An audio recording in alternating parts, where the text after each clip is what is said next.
What is up, YouTube? Today's a new day.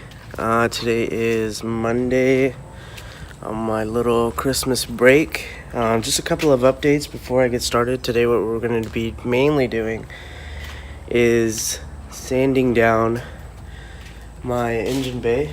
I've already started, which I've said in like another video, but I want to kind of finish it off and also show you guys how about I go sanding this down or finishing it off and what my plans are. Other than that, the updates that I was talking about is that the subframe is pretty much done.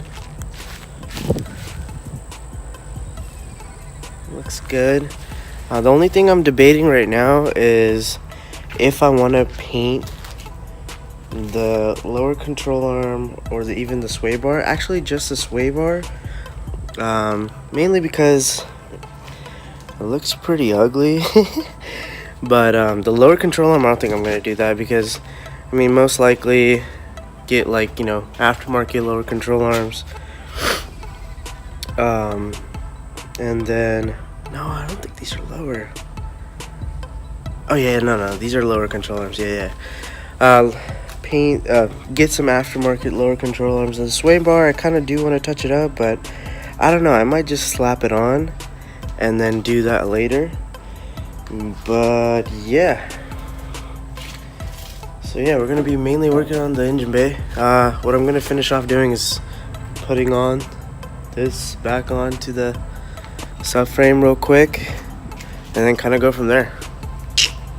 Alright, so I just got done with putting everything on.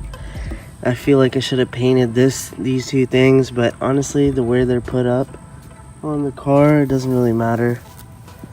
So, bolt up the sway bar, bolt up the sway bar. The half of the upper control arm. Put the bolts back on. Yeah, it's looking pretty good,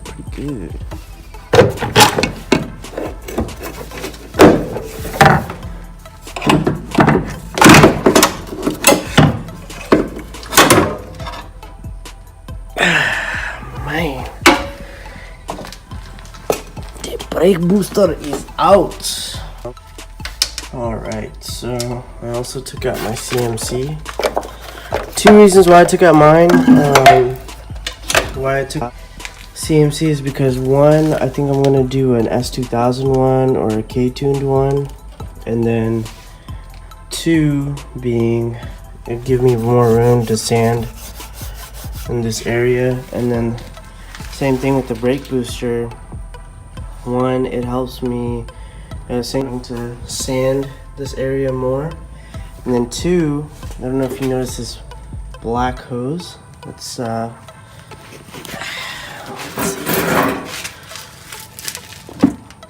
this black hose. The brake booster sat like this, and the reason why the reservoir is upside down now is because I've put the brake booster upside down so that this hose, which will go to the intake manifold, is at the bottom. It'll give it a tucked look. This is like a known thing apparently. I've seen Busy do it. I've seen a bunch of other YouTubers, other Honda peeps. So I got a bucket of soap.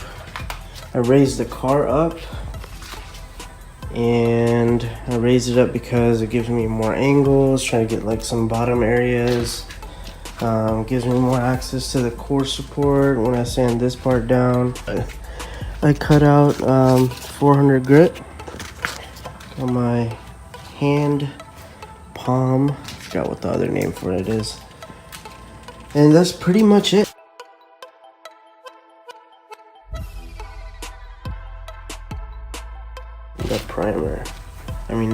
The black paint. So I'm gonna be honest, initially I wasn't trying to get it down to primer or even bare metal. I was going to use Scotch-Brite to make it where it's ashy, kind of like how this area is in black. It's like faded compared to like this.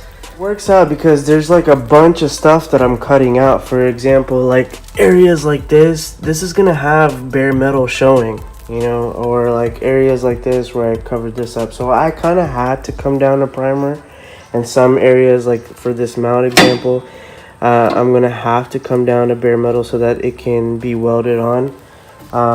So it works out. And then what I'm gonna do is when it comes down to paint, I'm gonna use black primer and then filler and stuff like that. So with using black primer, based off of what Lewis was telling me, is that it'll make the car easier to get darker or black compared to this primer. So the black that I do spray on here, which I'm really hoping like Nighthawk Black Pearl, and have like more pearl in it, it'll make the black come out really nicely. So that's the whole goal.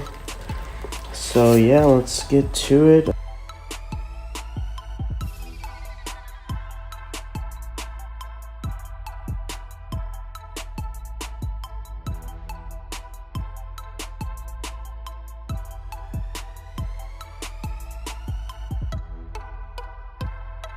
Yeah.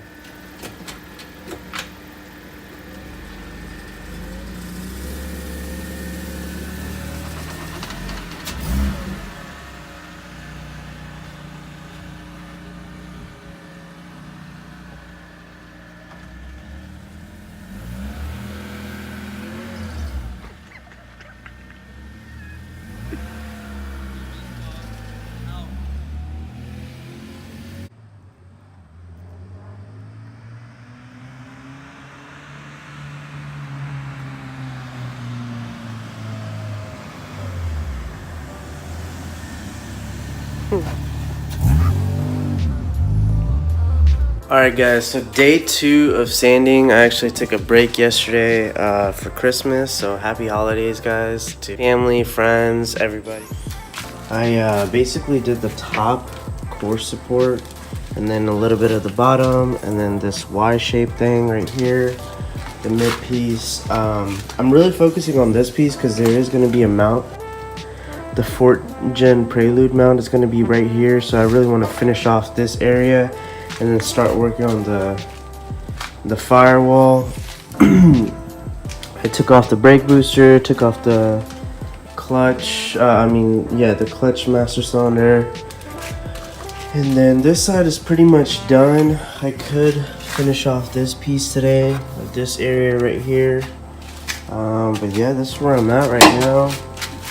Just scrubbing, you know, get your soap, get your bucket of water and soap, and yeah, I got 400 right here, 400 grit, and just keep on scrubbing.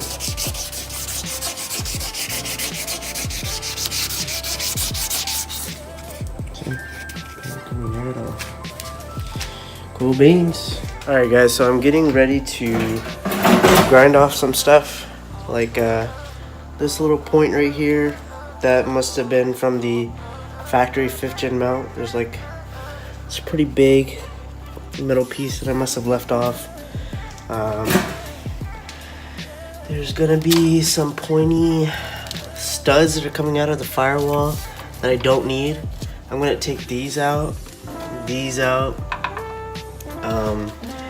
These I'm gonna leave, the ones that like I can screw into, just in case I want to put like a gauge or something like that, and I'm just gonna keep those. I don't know what I'll mount to it, but that's just the idea of it. And then anything else that I anything else that I see that I need to grind off. Okay, so as far as the radiator support, I know my radiator mounts to one section or one of these, but I think the other one is off by a little bit. So what I'm gonna go ahead and do is I'm just gonna cut both of these off. Not cut them off, I'm gonna take out the tags for them and then get like some aftermarket ones and then probably spread it out a little bit more and then just do a mount that way instead of reusing these factory ones. I initially, what I was trying to do was I was going to just take the tags out of this one and then just move it over, but I think I just want to go aftermarket. So that's that.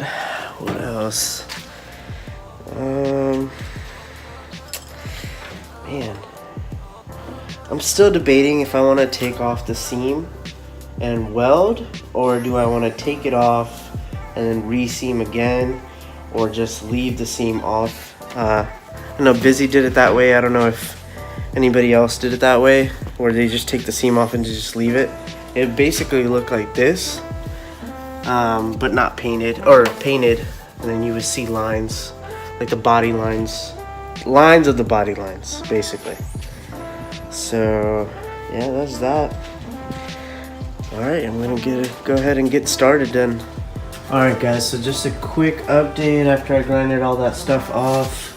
Grinded that piece that was right here. Grinded some leftover metal that I had right here that was sticking out. Grinded these pieces down here with the flap disc. Made it level. Grinded some stuff off the firewall, but I do need to, like, you know, sand them down with that flap disc, I guess.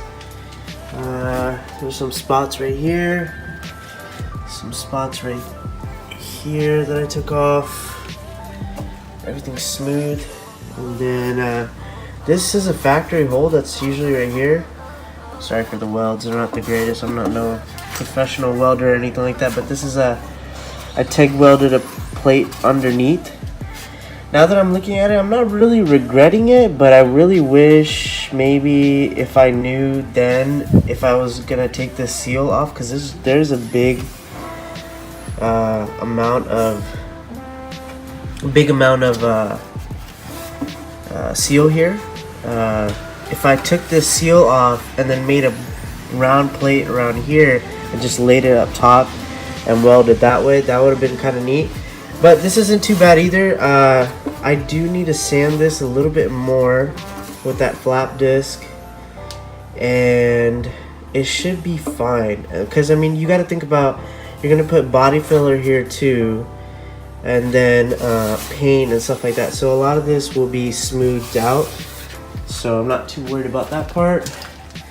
And then the core support, I've kind of, call me lazy, but I'm just thinking that I'm going to wire wheel whatever I have left, because there's some corners where I swear, like even on the firewall, where I'm thinking like, how am I gonna get to some of these areas, like the corner and stuff like that? And you can, but it's just gonna take forever, and you're not gonna get every single corner. Like for example, like some of these corners right here, like, oh no, this is a bad example. I could get those for sure, because like you can tell that I got it right there. But like let's say man, like let's say this corner right here, you know, if you just did a wire wheel right here, that would turn out better than trying to sand down there, you know. So that's the plan. So this might drag out to day 3, but I think what I'm gonna do now is I'm gonna try to get these radiator mounts tags welded out. I mean, get the tags out of those, or grind down the. Dang, I can't even talk. Get the spot welds. Get the spot welds for these out. So. What's the plan? Look at this room, bro. It's crazy. I swear I had the subframe out here earlier and it was thundering. I really thought I was gonna get struck by the subframe. I don't know, it was gonna attract the thunder. But yeah. Oh, I went ahead and took out my traction bar. It was kind of dirty, so I left it out here in the rain and get that grime off. Then I'll bring it back in, but I'm not gonna put it on. I'm gonna put that on later. And plus, I don't really need it for the mounting part or anything really until the very end. And then down here, while I was here sanding today, I was thinking about when I did take off my original subframe, which was like No, not my subframe, sorry. My traction bar, I swear, that thing was huge. It was like from right here to like right here. It was huge. And I was trying to do it by myself, and I stripped the I want to say it's called a torsion rod, the rod that goes from here, from the man, what is it called? The traction bar, the factory traction bar, to like right here, and I stripped this bolt. So I'm gonna need either another lower control arm, or I'm gonna have to fix that thread before I put in the aftermarket torsion bars. And then I'm pretty sure, man, I can't wait to cut off this fuel filter, but I'm pretty sure I'm not gonna need this hose. I forgot what this is even for, but I know these two are for evap and for, this might be my return line, but I'm pretty sure this is the evap system that went into that big old canister that was like on this wall. I think I'm gonna stop for today as far as like the sanding part, and then just do the tags or the spot welds. Sorry, take out the spot welds for the factory radiator mount, and start getting those things out of my room, all those parts. My dash is even in there. I didn't get to show you guys that. There's so many parts. I had like door panels underneath my bed, and then the dash on the side of my bed. I need to make room and start putting this stuff in. What I realize is like there's like so many interior stuff that I can finally put in the car now, but I do need to go in and show you guys and for myself to get out like the cruise control, the rest of the AC stuff if I have any, cruise control, AC stuff, and airbag stuff, because I'm not running that in the car. But yeah, what's up guys, it's another day. Yesterday was Wednesday. I finished sanding a little bit more, but today what I'm gonna do is I'm gonna try to work with my radiator mounting points. There's 6 spot welds. Let me show you guys real quick. 1, 2, you can't really see this one. 3, 1, 2, 3, 1, 2, 3, 1, 2, 3. At first I thought I was gonna reuse these, but the thing is it props the radiator up, and since this radiator isn't even for this car, it'll make the radiator sit like this high up. And the reason why I even went with this radiator, or this style of radiator, it doesn't really matter if it was a Civic Si or a RSX, it's because the radiator inlets for the upper and the lower radiator hoses are on this side, as to where like I think the H22 is like one's right here and one's like way down here. So that's why I went with that style. And it was fairly cheap too. I think there was like a Black Friday sale or something like that. But yeah, that's what I'm gonna do now. I'm gonna go ahead and take out these 6. I used this drill bit. Now the reason why, let me focus here. The reason why this one's pretty binged up is because that's what I had used for these spots right here. But you can switch this out. I can just undrill this one.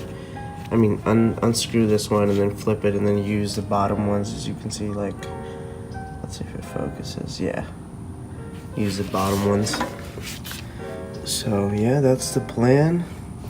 Oh yeah, this is like $10 I think at Harbor Freight, so it's pretty good. Instead of using drill bits, which I didn't know you weren't really, not that you're not supposed to use, but definitely not for me, because it creates holes like this. Sometimes it'll just slip right through. So yeah, alright, let's get to it.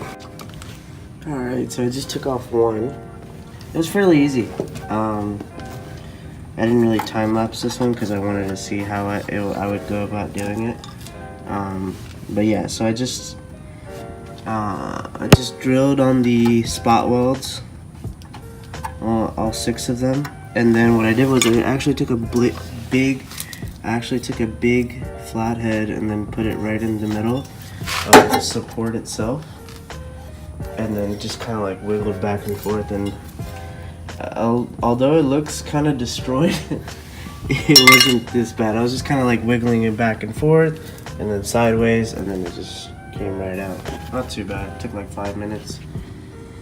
But yeah, on to the next one, and I will be able to clean this up. I actually wanted excess metal to stay so that I could, you know, just resurface a little bit better.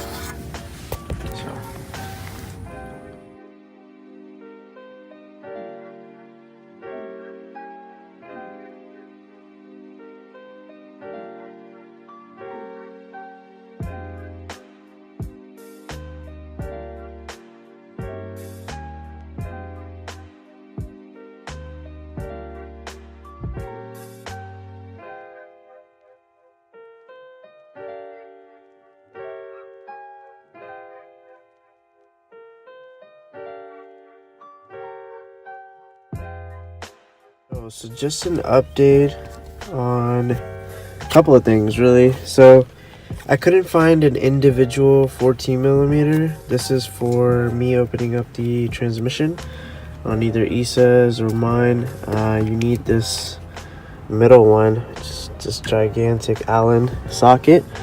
I stopped at O'Reilly's and got these three things, and then I found a sponge pad. They had a softer version than what I have.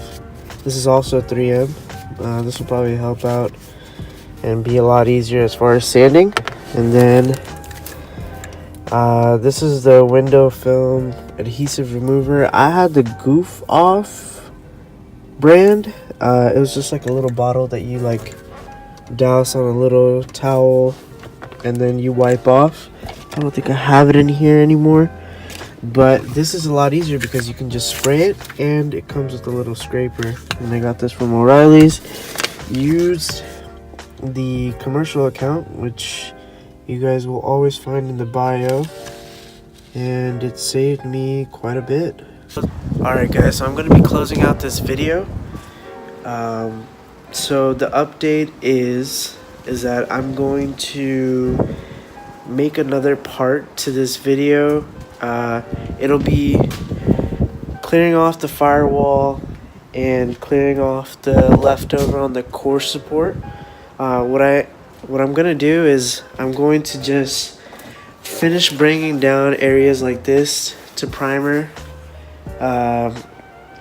bringing down this. I can get this welded, get the surface rust off, get it down to metal so that it can be welded on these little areas right here.